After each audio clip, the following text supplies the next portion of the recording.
Partons en mer à présent avec cette mission scientifique nommée Tiwalanou. Elle est destinée à la conservation des cétacés.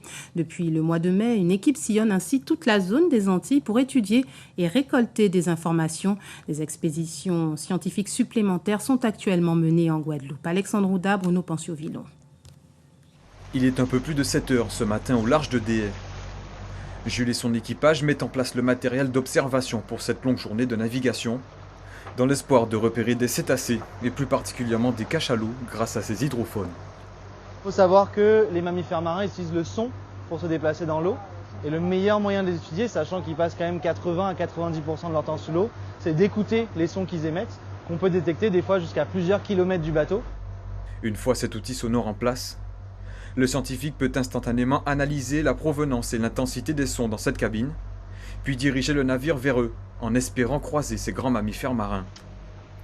L'objectif de cette mission débutait il y a 4 mois, observer et analyser les données recueillies, dans l'espoir de mettre en place une entraide caribéenne de protection de cétacés en partageant les savoirs. Là, on a déjà presque une quinzaine d'espèces qu'on a pu étudier sur plusieurs mois. Les derniers comptages au bout de la 4e expédition montraient plus de 3000 individus qui avaient été recensés.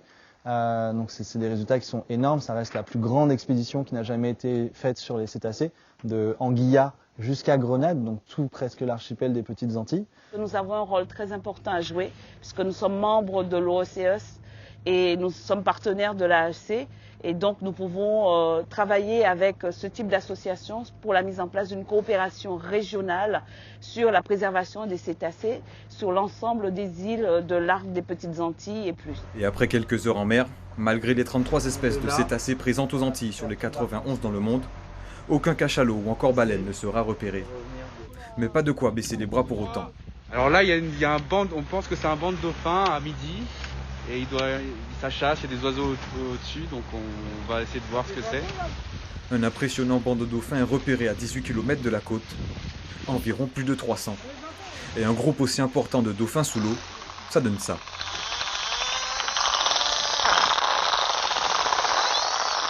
Là, on peut voir ici présent tous les clics.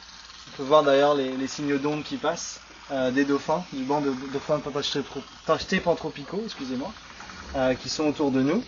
Et on peut voir ici les sifflements. Donc vous avez deux choses, des clics d'écholocation, sans doute pour savoir ce qu'est l'hydrophone, qu'est-ce qu'est le bateau, et aussi chasser, puisqu'ils sont en comportement de chasse. Et en plus, des sifflements pour communiquer entre eux. Les résultats de cette campagne d'observation qui se termine le 1er octobre seront publiés publiquement au début de l'année prochaine.